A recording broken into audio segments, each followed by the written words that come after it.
Very good. Let's keep calling it.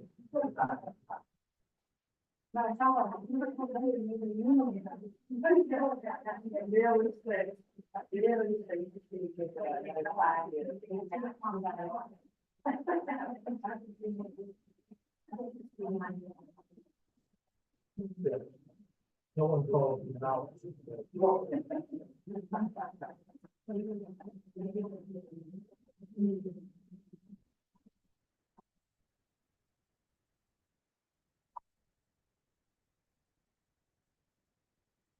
Okay, I'm call to order this to the planning commission.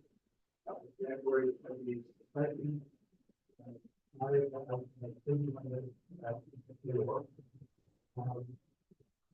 Many citizens.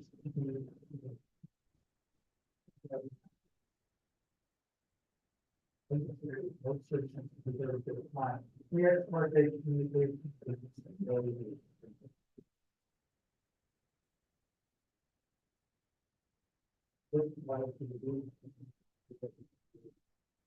Okay,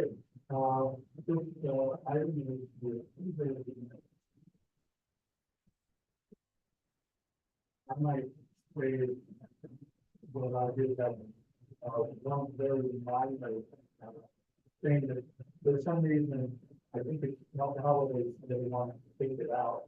Because it's something else, that the chair and the vice chair get mentioned twice, that the video election, the vice chair, in the notice, it's always something.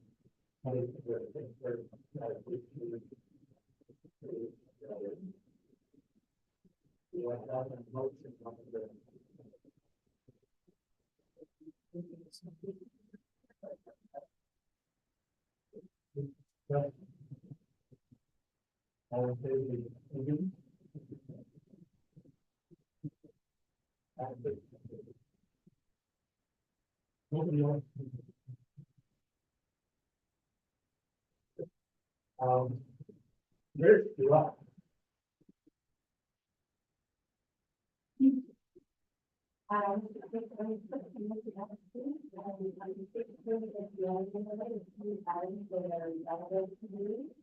We need to update the history of the community's development, probably a lot of you heard about that. There is a goal of that was to update the community and we need to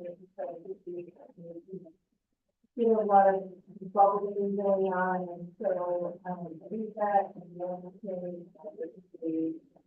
take that down.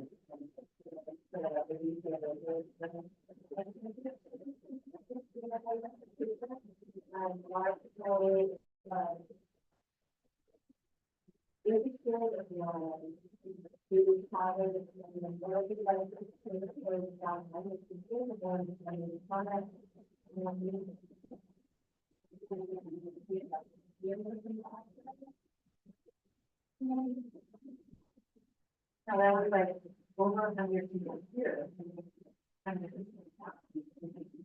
So I heard totally.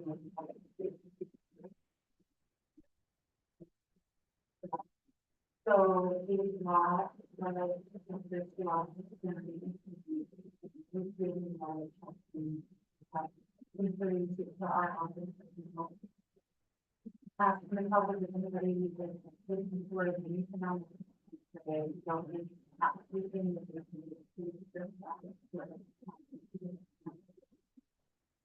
without the common service, I think will happen.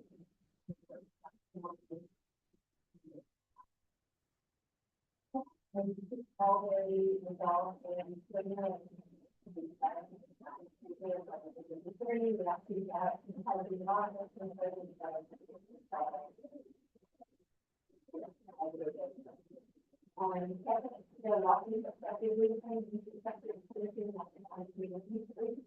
the data or video on the side, we just can have to one, so you can watch out the system. And, you know, they report, the community from the now woman is what Orange is calling it, in 2024, and that's actually national groundwater monitors, making that we make, but within that ramp, and you might be able to have some good, I know it was, just a few more.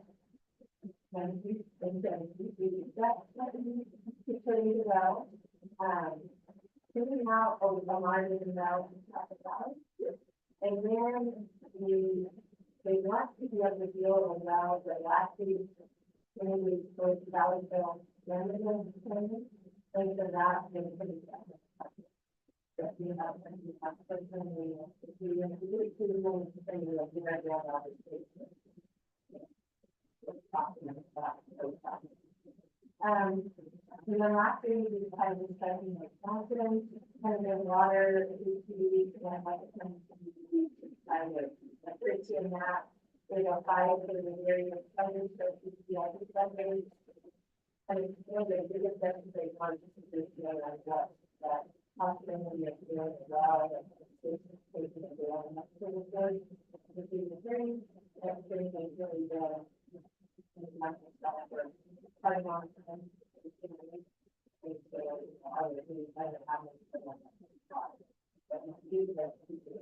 they're really kind of going at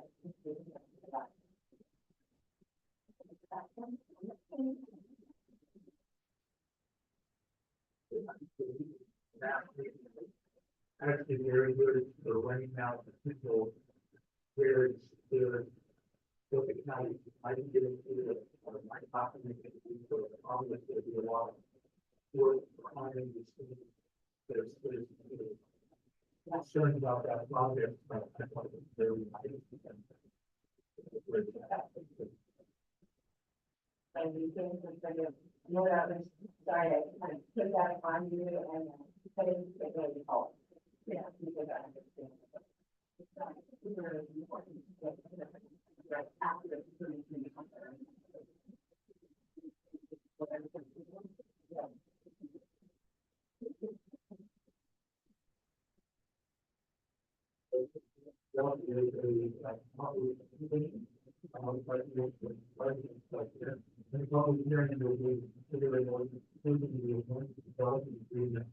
So the alternative dwelling overlay is one out of one, they'll help us step.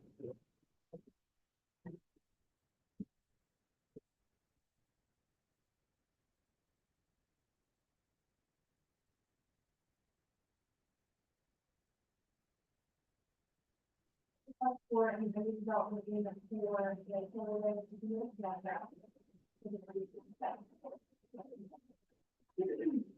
That on August 6th, which is 2023, the Commission approved the zero alternative law and similar implements for the subject parcel to be expelled at 1. The format can go between the next steps in the application process to decide the submission of a site plan. So we just put away that timelines for the development of the project and the deadlines for the site plan. And then as well, so the mission, including these deadlines, for the purpose of ensuring the way to be made that will happen. The new section 4.9 states that the area of the automatically expire in the field and that a section is a future development in 6 months of the able to there is one of the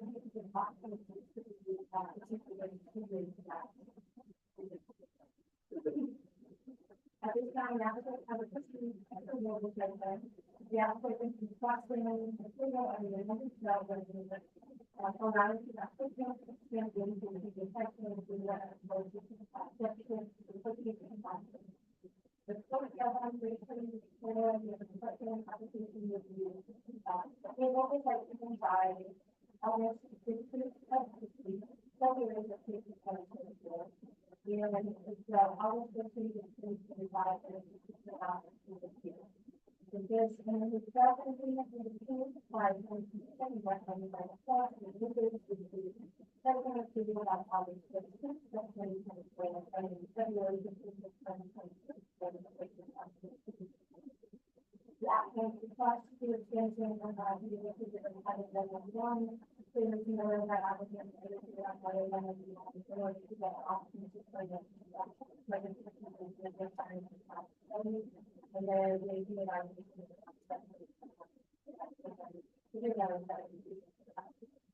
Y'all wrap up, you can do it like, you do it like, you do it like. Like that, it's like,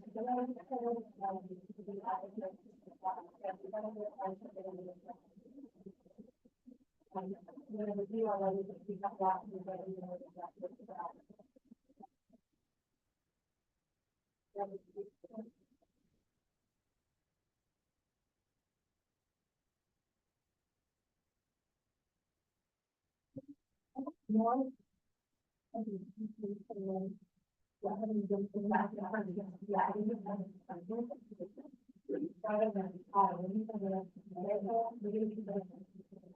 The aspect is also the building aspect, the music center, so I can see why, the right. How they work, they were going to do the line aspect, but it's a play. Where the right.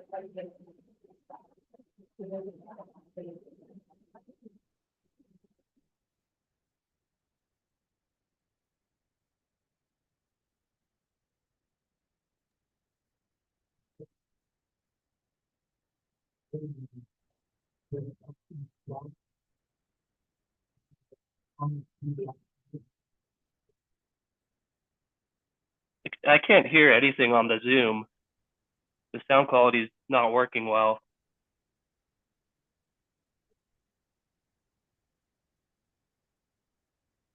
Sorry, this is Dustin with Set Engineering.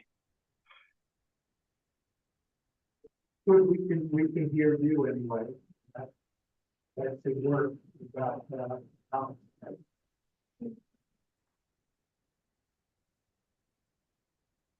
Yeah, I can't understand what you guys are saying. I can hear your voices, but hard to make out the words.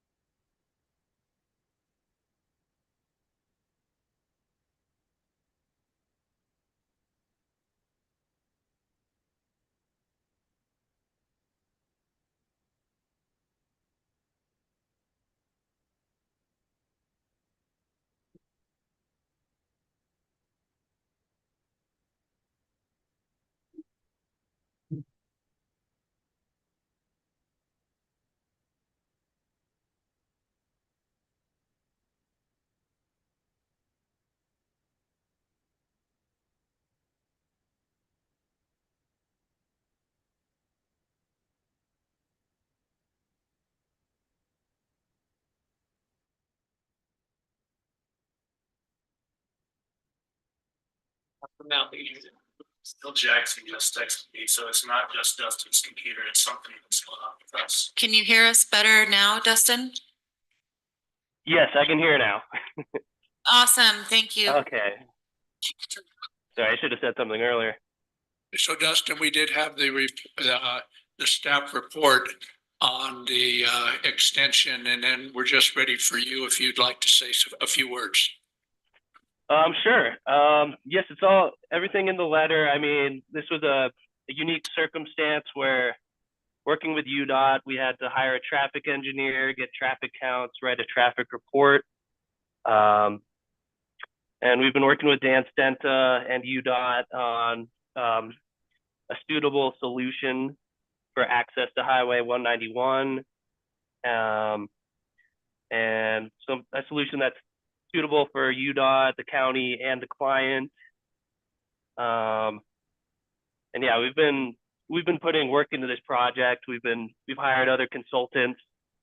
So I don't think it would be fair to just sink all that money in just because we couldn't make the deadline.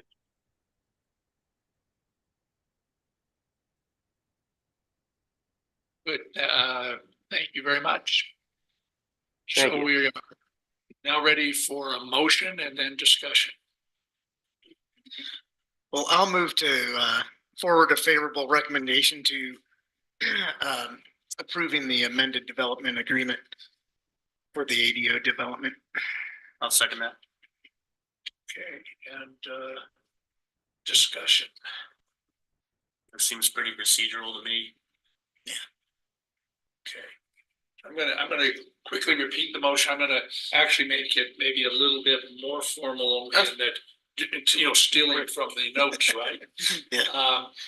This is, I move to forward a favorable recommendation to adopt the ordinance approval for the development agreement with the Tyson Carroll ADO development located at 2850 South Highway 191, allowing for a 6-month extension of the site approval and certificate of occupancy deadline conditioned upon the following. The owner shall record the amended development agreement in the real property records of Utah simultaneously with the ordinance prior to the issuance of the site plan approval. So that is, I guess, what we're voting on. Are we all in favor?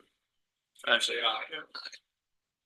So that's aye favorable and no one else to vote. Okay. I actually should have closed the public hearing before doing that. I don't think I actually did, but it was closed at that point. Okay. The next is another public hearing, a resolution to adopt the Moab Area Affordable Housing Plan and amend the 2030 General Plan. And that will be Caitlin Myers and Lisa Martin.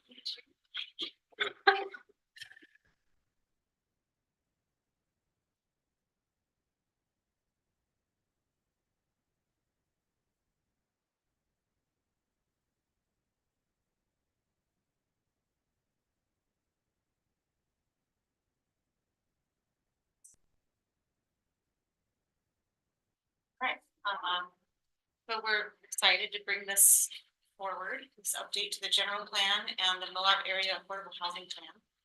As you're probably aware, this is the third iteration of we call it the MAHP, MAAHP, so for short. It was first drafted in 2009 and subsequently updated in 2017. The 2023 update that we have here in the packet took over a year to complete and was done in-house by members of the Housing Task Force, specifically Laura Harris from the Housing Authority, Caitlin Myers here from the Land Trust, and our very own P&Z Planning Tech Vista from 2022 and 2023 with Noel Guignol. Did I say that right? Guignol. The plan should be updated every 5 years, so we were kind of right on track getting this effort wrapped up at the end of 2023. The near to final draft of the document was presented to you all as well as the County Commission back in October of last year, and subsequently some revisions were made to fine tune the goals and action steps. The city adopted the MAHP at the very next, the next month in November. So the version you have in your packet is the same as what the city adopted, except for a few minor changes to the language under the supply and action steps. That's the page that I have up on the screen here, and I just wanted to go over those really briefly. So we felt that action step 3 could be worded a little bit better, and action step 6 was somewhat redundant, so that was omitted. We will be working with the city coming probably in the next few months to go over any other changes that they wanted to make. There were some last minute discussions right before the city adopted their version, and we didn't really get to a point where we could all come to consensus. So there's kind of an ongoing discussion of maybe we revisit some of these things, and if we need to amend the general plan. We will be doing that regardless later in the year when we update the general plan for land use stuff. So that would be a convenient time to take care of that. So let's see, the action step 3, the city's version said, well, I'll just say the county's version here is research and implement a wide variety of affordable and workforce housing incentives such as density bonuses and fee waivers. And the city's version said, use density increases through zoning tools and density bonuses for the benefit of strengthening workforce and affordable housing goals. It's pretty much saying the same thing, but the version that we came up with was kind of more all-encompassing to say that we should be focusing on implementing a wide variety and investigating what other incentives we can come up with to provide more affordable workforce housing.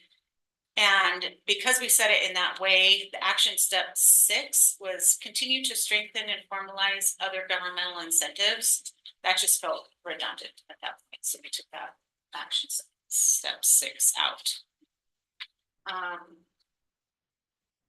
This update to the MOP provides an in-depth look at the current housing situation with use of numerous data sets, charts, and figures. There are several key takeaways that I just want to highlight really quick from the data. So when you compare all the counties in Utah, Summit and Grand counties, Summit is where Park City is, have the highest percentage of short-term rentals that make up the housing supply. We also have one of the highest percentages of second homes, with 32.2% of the city and county's combined housing stock being second homes. So it's just a cautionary reminder of how important it is that we actively protect or reserve a large portion of the housing stock for local residents. Otherwise, we risk ending up like Park City or Jackson Hole, where no one who works in town can afford living. Also, there's a glaring example of the disparity between local residents' income and the cost of housing, with a median sales price of $564,000-ish in 2022 and a median income of $70,600. We have a situation that's pretty bleak for local residents in the Moab area to achieve the ever elusive American dream. Even those working in professional level jobs earning higher wages cannot afford to buy a home. And I know we said this over and over again, but just kind of saying it here for the record, housing prices have been dropping, but not by very much, even despite the pressures of inflation.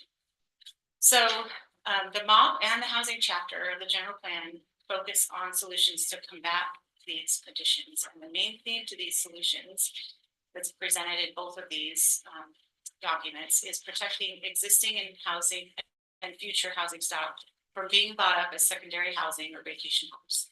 The way to do that is through deed restrictions. And I know that those are sort of controversial at the moment, and that there is kind of a debate on the efficacy of deed restrictions and whether or not they have a negative impact in some cases. But it is a popular tool being used in similar places throughout the Intermountain West in resort towns that are battling some of the same things we battle here. Deed restricting properties for either primary residency, workforce, or income does two things. It increases the number of available housing for locals, and it could potentially regulate the housing market to track with what locals can actually afford. So the MOP calls for deed restricting 1,500 units across city and county by 2030.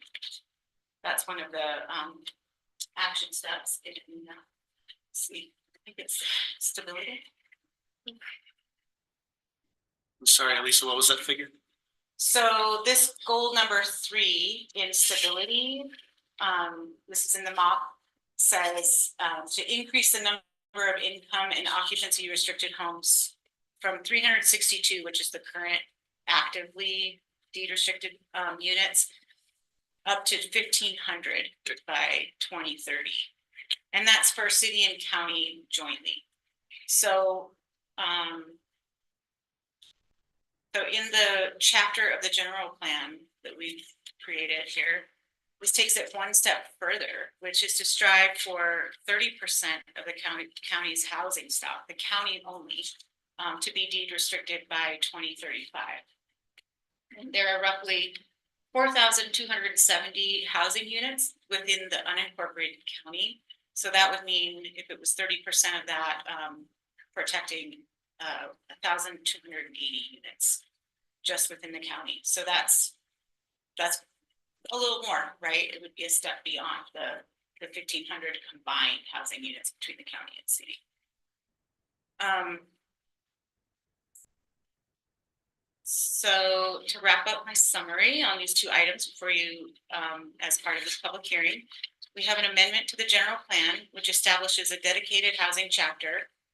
And within that section, the MOP is talked about in reference to the joint plan between the city and the county. The general plan basically like backs up the MOP and what it says.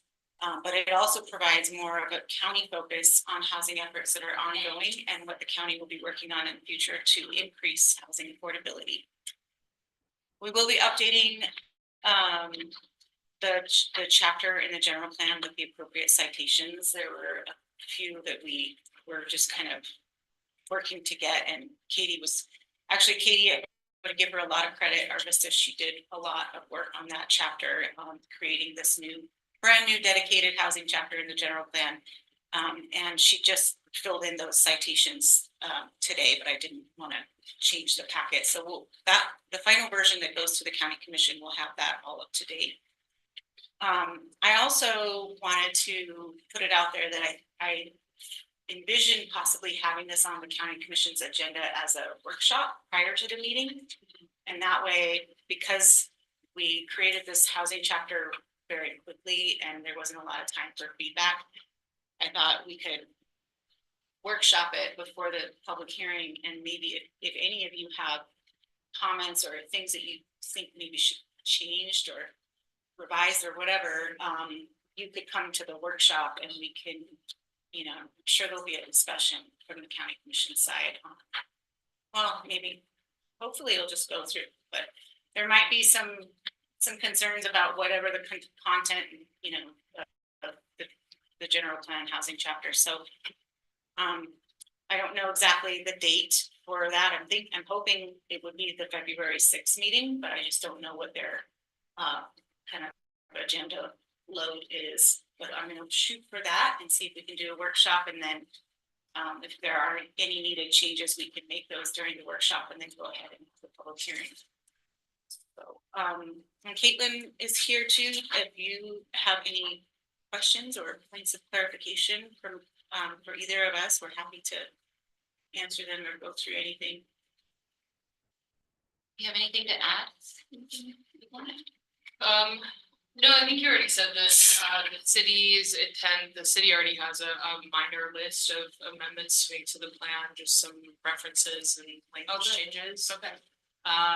So the city is planning on amending this, but they want for the county to have this conversation. We're all aware that, Lisa and Katie have continued to work on honing in on some of the goals and action steps. So the city's intention is, once the county's done with that work, to adopt a very similar amendment to theirs, but want to make space for all of the deliberations. I think between city and county and the housing task force, the goal is to have basically the same plan adopted on both sides, right? Full community support behind it. So we're open to your deliberations on that. But I think otherwise it's great. Covered it.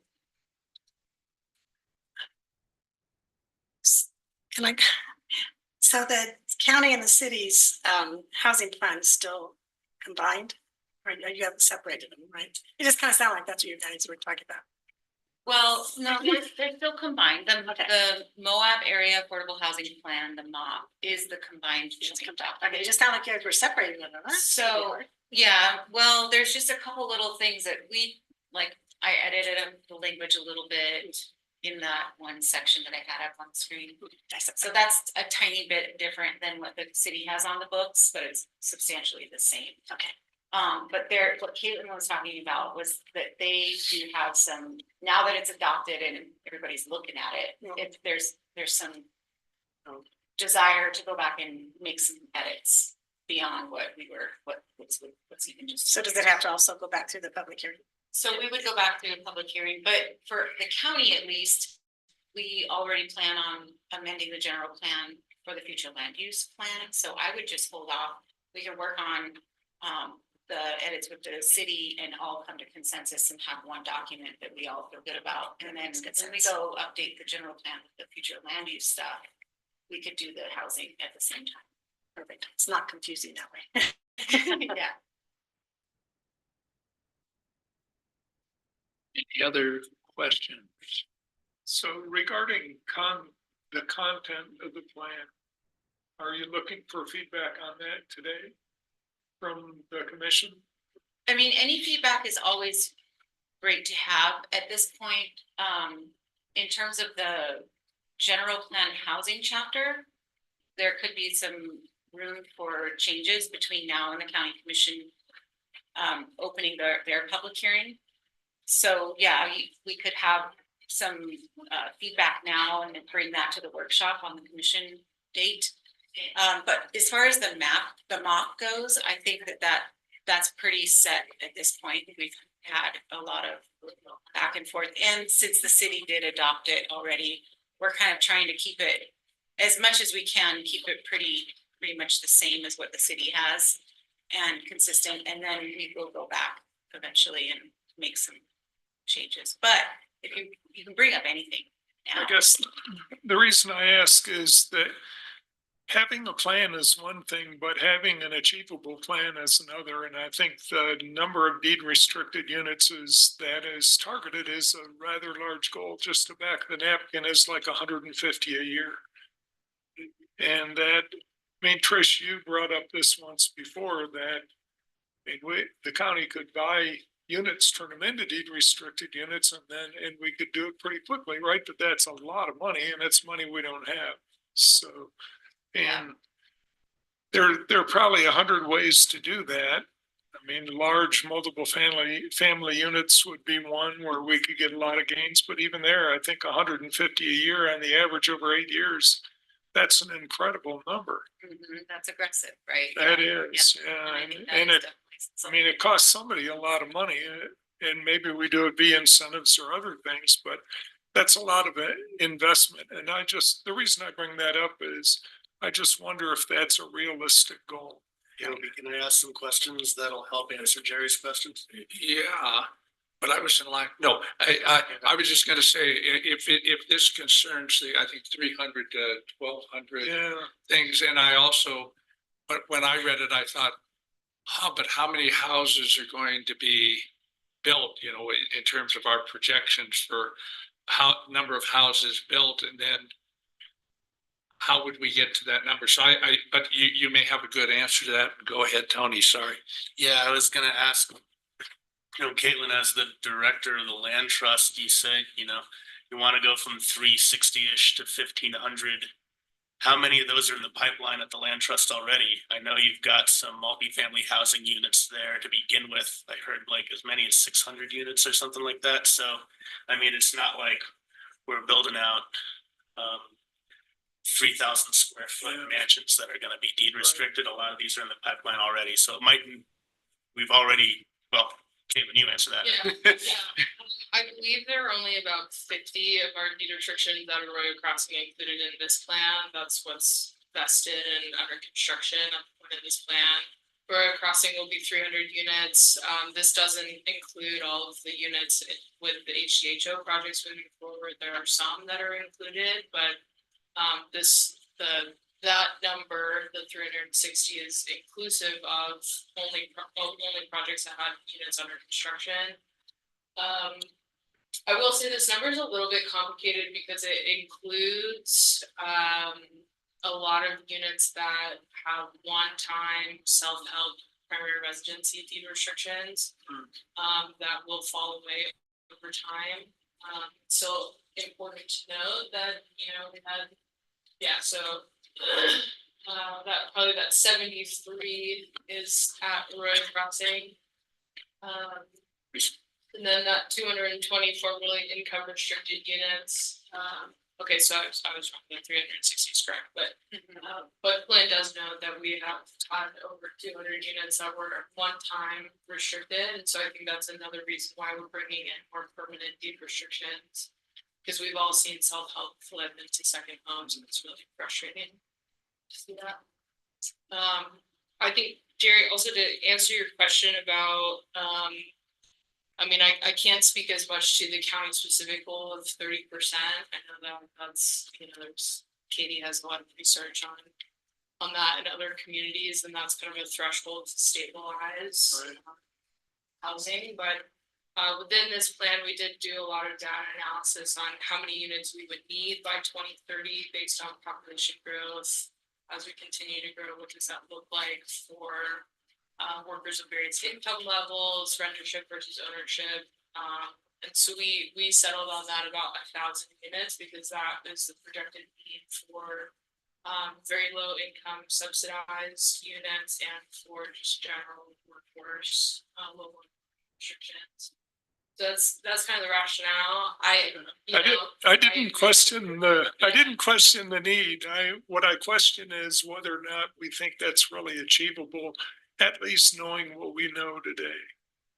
Because you're talking about 150 units a year on the average over 8 years, getting permitted, actually built and occupied, right? And I just think that's an incredible goal. Absolutely. I think it's an important message to communicate to the elected bodies that are approving projects that, especially with all the concerns about water, making sure that as we grow, we are gonna see 100 units per year of residential construction, and basically all of those need to be for local people. So, that I totally agree. Is that realistic? I don't know. I think it depends on our elected bodies.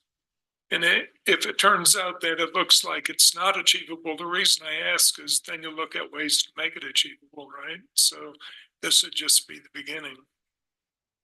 Absolutely. I agree. Okay. Yeah, and keep in mind that the 1,500 number would be inclusive of what's already being On the restricted. books, right? So it would be like increasing by 1,100 or something. Which is still a But big it's still a number. lot between the county and the city.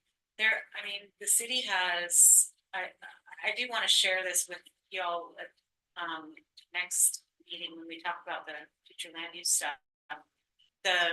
We've been updating the projects that are in the pipeline spreadsheet and between the city and the county. And there are a lot of units coming on down the pipeline for sure. Whether or not they can be constructed in a timely manner. Right. They've all been approved, like up to, I think, 800 or so units between county and city have been approved, and now it's just a matter of construction. Yeah, seeing them through to completion. Yeah. So what are the restrictions? What are you just adding to? What will be the restriction on the house? Just that they can't sell it? So the deed restrictions would just be like similar to the HDHO.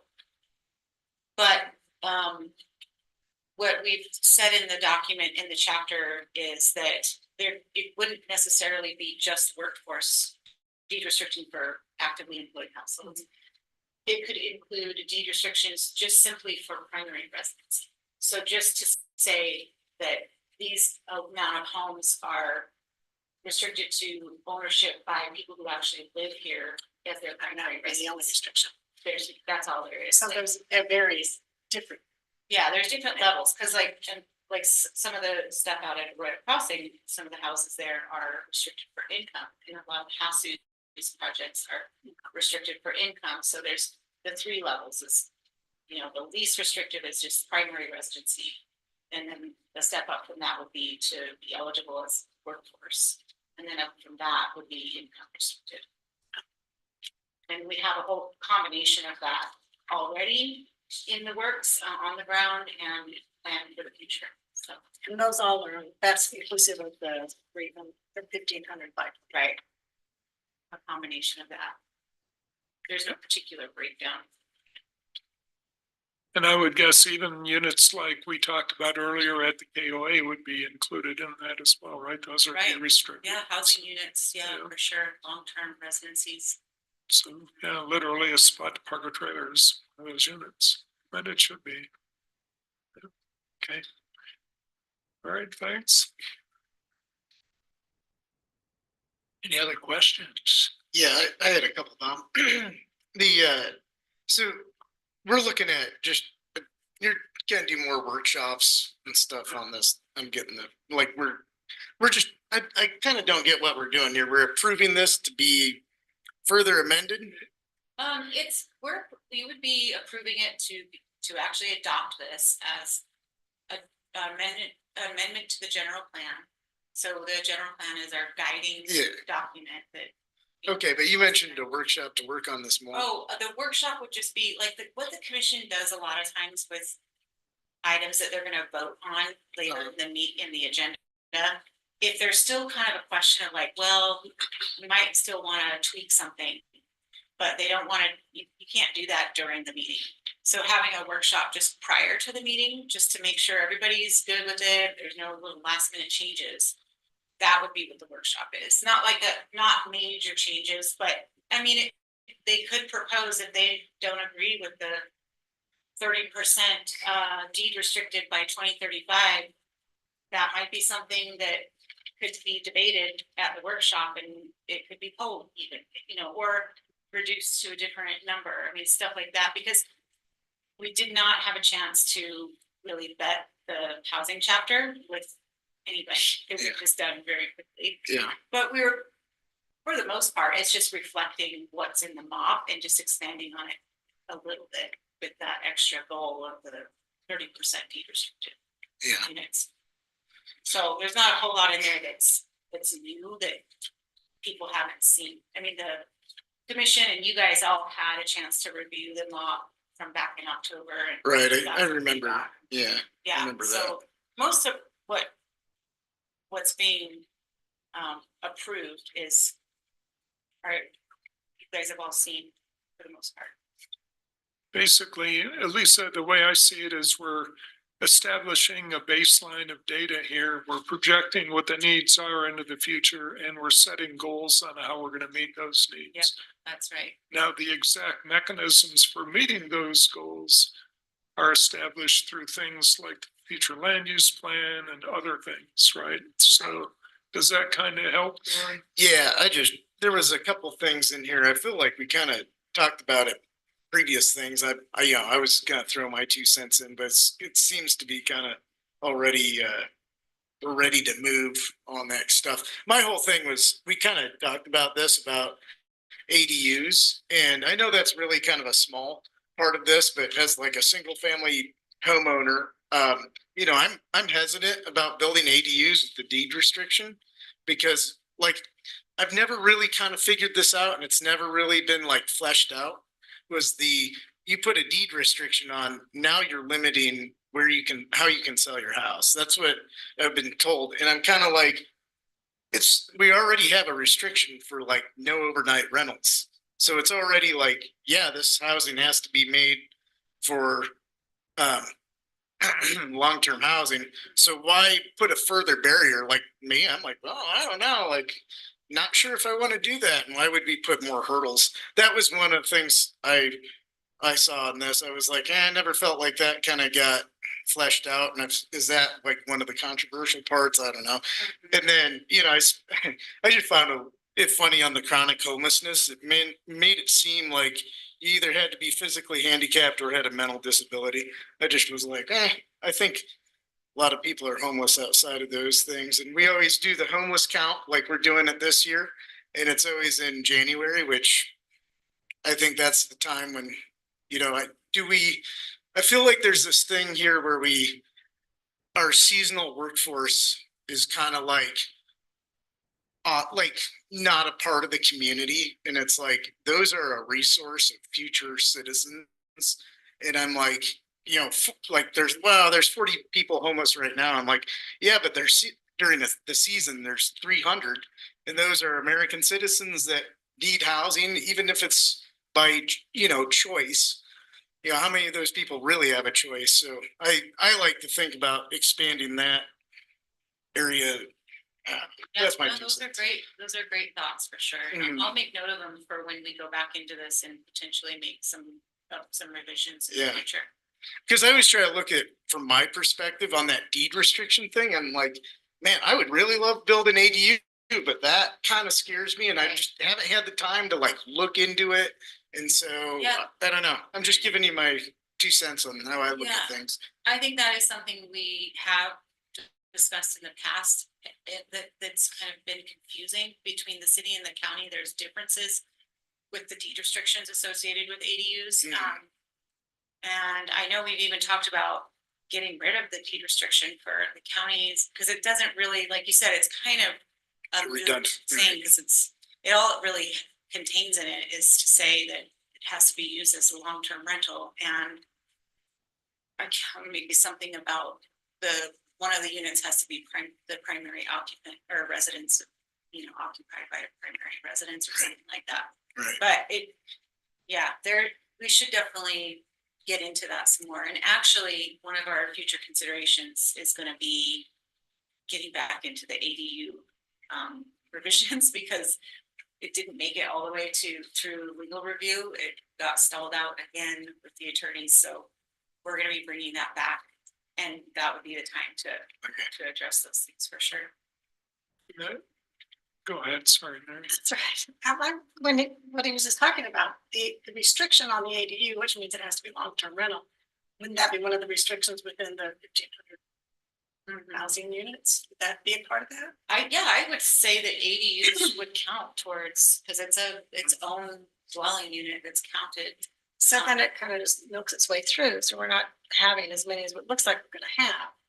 If it sits up, also, the deed restriction also includes that ADU has to be long-term rental if it's on your property, which, I don't think that's a bad restriction in the circumstances. Obviously, you're gonna do it. Well, there's an issue of like, you sold your house, let's say there's no deed restriction, it's like worth 600,000. But now that deed restriction is on there. Oh, now the bank's a little hesitant. It limited your market of potential buyers. You build an ADU, which is great for housing, but now it's worth less. So like, why take that risk? Like if I was looking at it, I'm like, does it make sense to do it? And another thing, sorry. That is the debate about, Right. the controversy around deed restrictions is exactly that. Right. Does it actually affect your sellability or, Yeah, and there's I've never this really perception felt there fear was around like it. And correct me if I'm wrong, Elisa, but isn't the point of the deed restrictions to make the houses more affordable?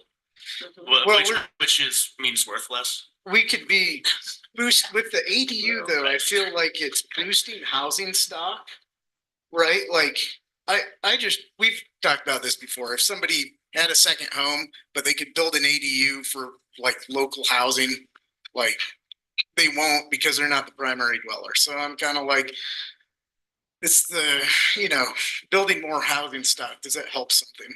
I don't know. And I think this whole conversation goes back to the point I made. This is about setting the baseline of data and setting the goals. Yeah. What you're talking about is how we get there, and that's what we work on every other week in here, basically. Right? Good point, Jerry. So, If I could also respond to the thing as deed restrictions are my whole job. Right. I think a lot of it comes down to education as well. It's taken us years to get appraisers and lenders and title companies up to speed. I think that having a deed restriction encumbered on your property, it is a question, does that actually affect the value of your property? Maybe it does. If the intention is to preserve housing so that it's a pool for primary residents of Moab to be able to afford it, I think, that's something that each property owner has to weigh, but I think a lot of it is just misconceptions about what it actually is, teaching people that it's not that big a deal. Mostly at that professional level. So that would be angry. and I guess the other thing about the deed restriction is that it tends to maintain the use of the property as it was originally intended. Correct. And so, when someone builds a house and they know that the deed is restricted and they build it appropriately for the use intended, that stays that way, then they know what they're getting into on day one and they're good with it. Right, so. Any other questions, comments? Okay, we will open the public hearing on this. Are there any comments from the public? Okay, I'm going to close the public hearing then, and now seek a motion.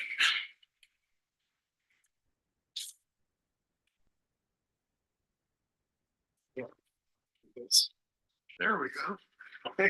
I'm gonna try and do this off notes correctly, Obi, if I get it wrong. I'm gonna move to send a favorable recommendation to the to the county commission in favor of the Moab Area Affordable Housing Plan and amendments to Grant County General Plan. Is that what we're talking about? Sure, yeah. And I'll second. Okay. Any discussion here? Scope and size of the goals aside, I would like to commend you guys for coming up with actual numbers down to the 10th decimal about what your goals are going to be. I think regardless of their loftiness, it shows a level of precision and attention to detail that a lot of like, let's set a goal type projects miss. I like specific numbers and you brought them. So good job. I would also agree, and of course, I really like the data on where we stand. I really like the goal of every 6 months getting updated stats. I think that's going to be incredibly important as we work through all of this. So, great work on the plan. Yeah, I see it as, there's a part of me that sees these numbers and tries to envision what the town looks like. It's a slow losing battle of losing our single family housing and having everybody squished into conditional housing that, you know, may or may not provide the stepping stones that past generations had for building capital. I mean, it's great, but I see that as our overarching thing. And it's like, man, you know, I just envision like, oh, are we going to have like a hollowed out downtown of single family housing that's owned by second homeowners and have these nodes of higher density? I just try to imagine what it really looks like. And when with our future land use stuff, I think about like, we're talking about like basing more neighborhoods and nodes off of those things and how important that is. You know, I think we all had a lesson with the Cane Creek thing about like, what's the future? Like I saw on that is like, you know, time bombs and how the future looks like is really important to look at in this position. So anyways, good job. Yeah, whatever. I actually read the whole thing like last night.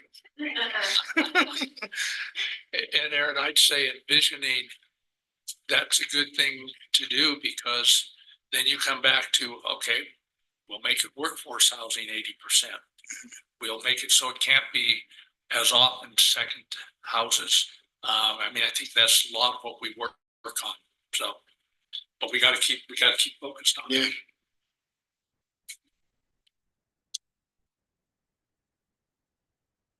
Are we ready for a vote? All in favor? Aye. And I want to make sure people in the back, did you want to make a comment on? Oh, no, and that's okay. I'm a little worried because I don't think I opened and closed. I did. Okay, I did open and close that. So there were no comments. Very good. So you certainly don't have to comment. We have our Brandon back here, code enforcement officer.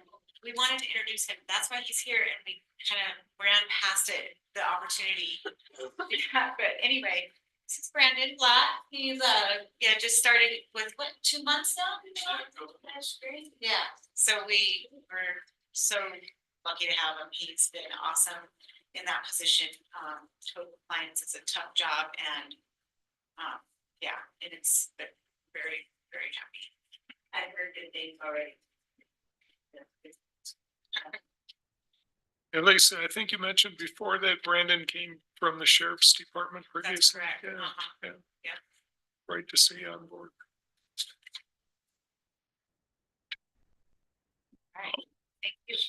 Okay, and the last item, I guess, or the next item is the general business and discussion. And It's the item on the 2024 PNC roadmap. It has a very nice graphic. Okay, I'm gonna come plug in my laptop, otherwise it won't work for me. Okay, so hopefully you all had a chance to kind of look at this. It was tough to try to fit in everything that we want to do this year and keep it sort of realistic. I tend to over or underestimate the amount of time that things take. So I was trying to really be realistic this time around with the 2024 priorities. Try to share my screen here. That.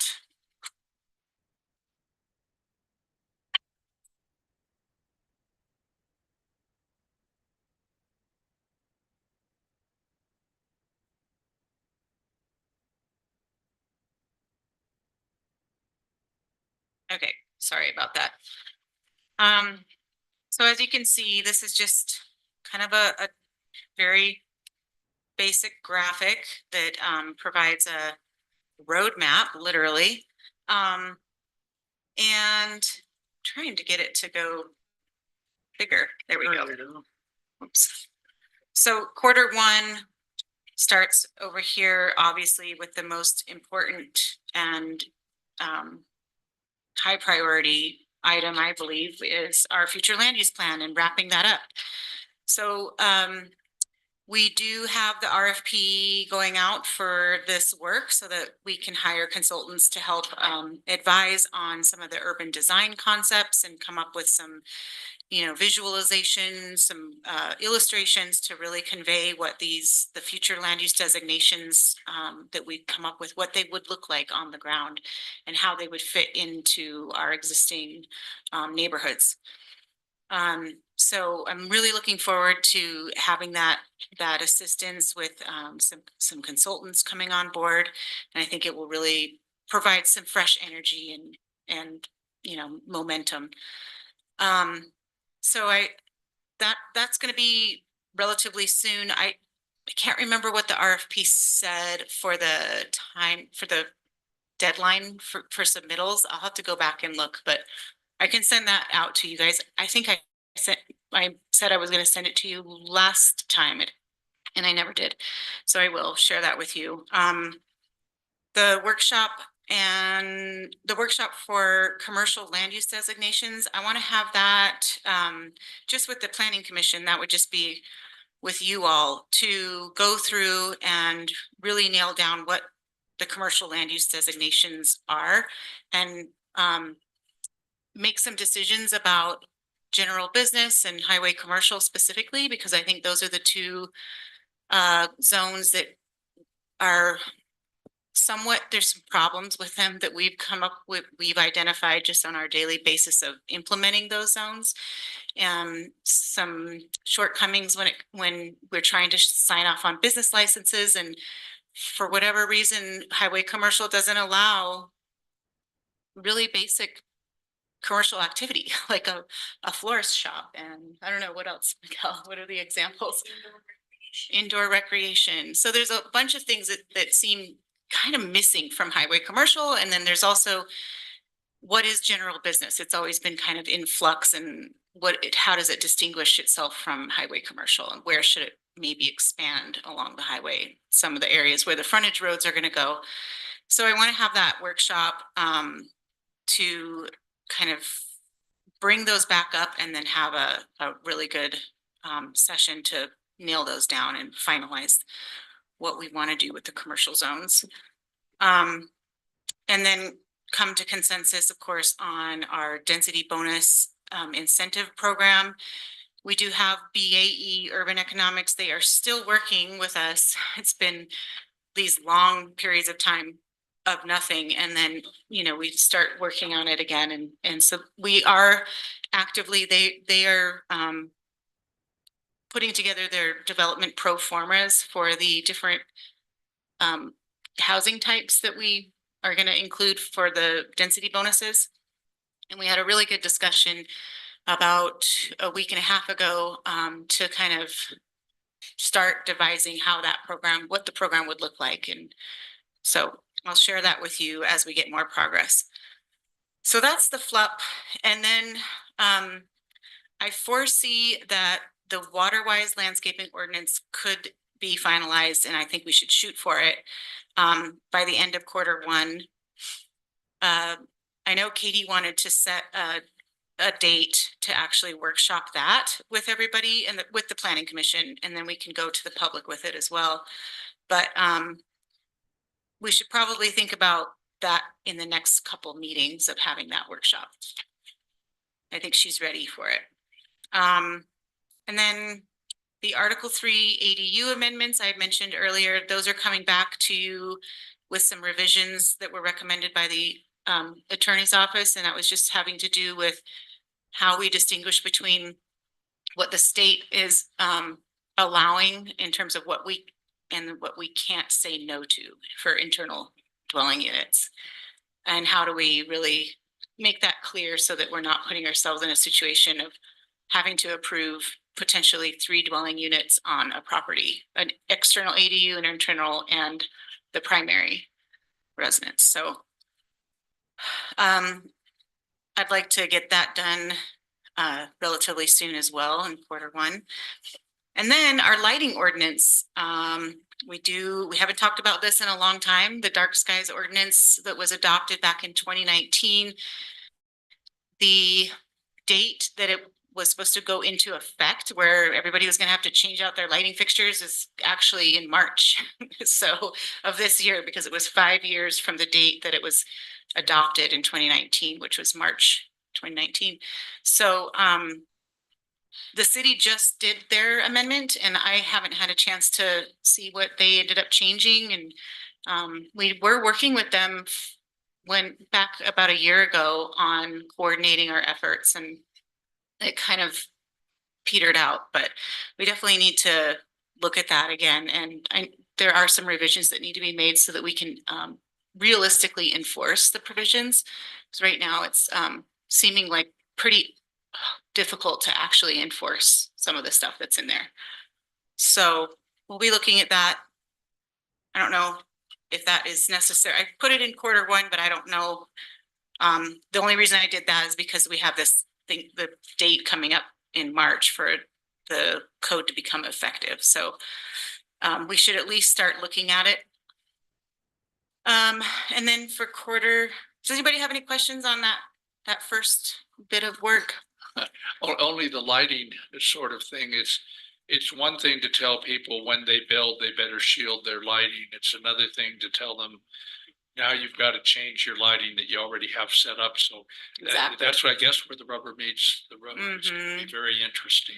Right, exactly. And, imposing that requirement on people means that, we're potentially asking them to spend money to upgrade their lighting. And so there's been some kind of questions around that for sure. And think how hard it will be on enforcement. Yeah. Yes, exactly. I don't envy that position for having to enforce. Okay, so in Q2, continuing with the future land use plan, this is where we would get back into, hopefully at that point, I'm sure. Well, we did say with BAE that we wanted to have that work done by March. And so the next step would be to come to the Planning Commission with a workshop to focus on the residential land use designations. And that would include going over what BAE came up with for the density bonus program and those different prototypes for housing that we'd be introducing for higher density. So that will be Planning Commission workshop first, and then we can make some updates and finalize the actual map. Then working with the consultants to deliver a final draft for commission review, and holding public open houses to present the final draft and all the materials back to the public for final comments and feedback. That would also, so I'm kind of hoping that we can get all of that done and have a final draft by Q3, which would basically just be any last revisions that needed to be made, and then adopting it sometime by the end of summer. That's the goal. And then we'll, at the same time that we're working on the future land use plan, we do need to begin drafting some of the land use code amendments that are related to the future land use plan. We can do that concurrently, and I think it'll be beneficial to actually be doing those things together. And then I didn't want to forget our update to the water source protection overlay, which we talked about. Obi brought that up at our last meeting, and so I don't want to, if it's something really simple, we could move it forward, sooner, but if it becomes more involved, I didn't want to put it too far up in the year to distract from the time that we need to work on the future land use plan. So if it can wait until we get some progress going and some momentum on the future land use plan, then I think we could begin drafting those revisions and get that wrapped up. So Q3, as I mentioned, adopting the future land use plan, and then continuing the land use code updates to implement everything from the plan. And also, this would probably entail a lot of other land use code updates that we've been collecting in a spreadsheet that we've noticed along the way over the years that need to happen. Some of them are very minor, but some of them are bigger. So really, the idea with these amendments to the land use code is that it might look like a pretty big overhaul of the land use code. And so we may end up going into one of those 6-month periods where you create a resolution to say that you're going to make major changes to the land use code. And so any development applications that come in during that period of time would have to abide by the newly adopted land use code once it's finalized. So the commission one of the commissioners had mentioned that we might want to start that clock rather soon. So we'll be talking about that, but your feedback is welcome on that as well. And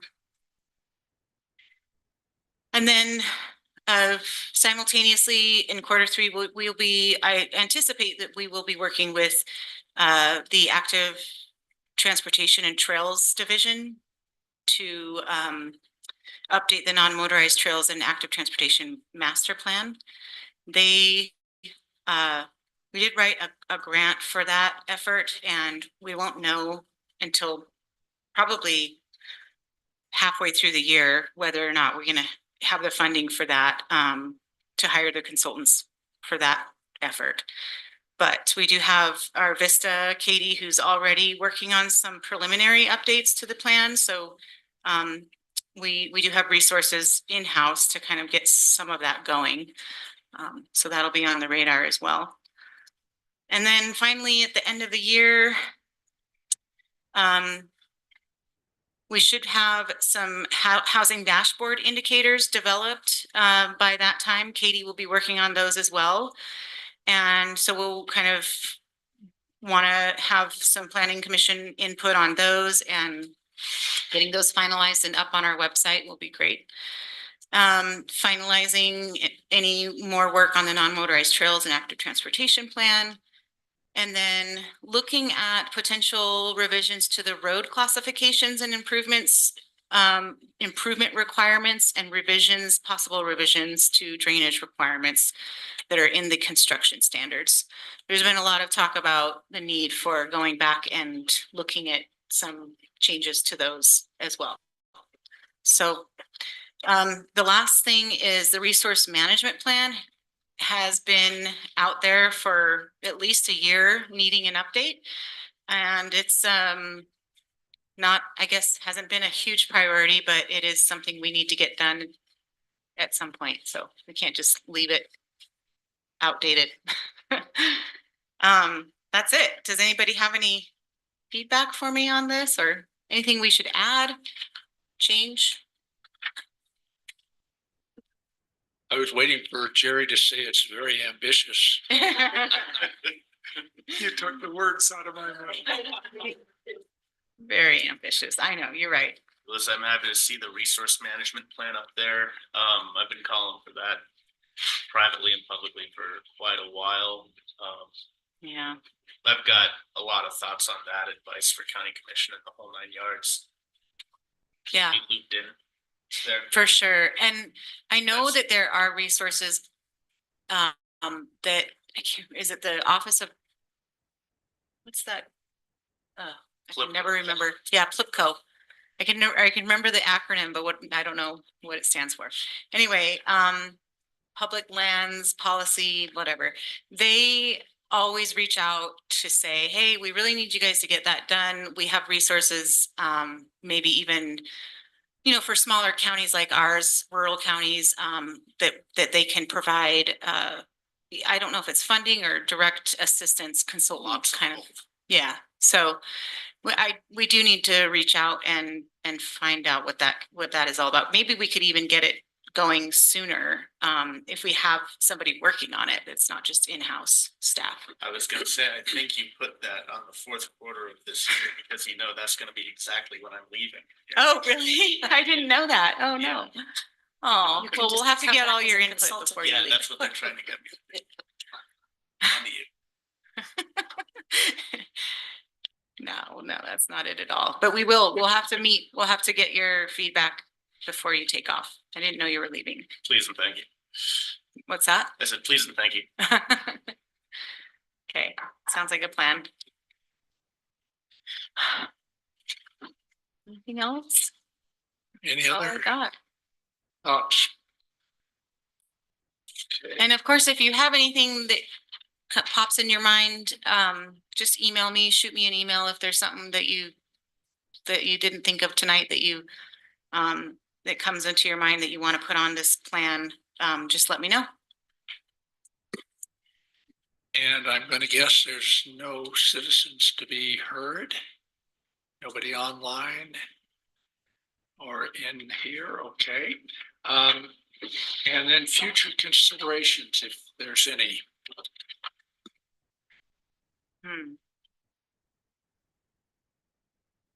I think the only thing, like I said earlier, was that it would be either the next meeting, the very next meeting, or the very one after that, that we'll have the Katie and Jenna do a planning commission workshop on the landscaping ordinance. So just be looking forward to that. And do we have a motion to adjourn? We'll make a motion to adjourn.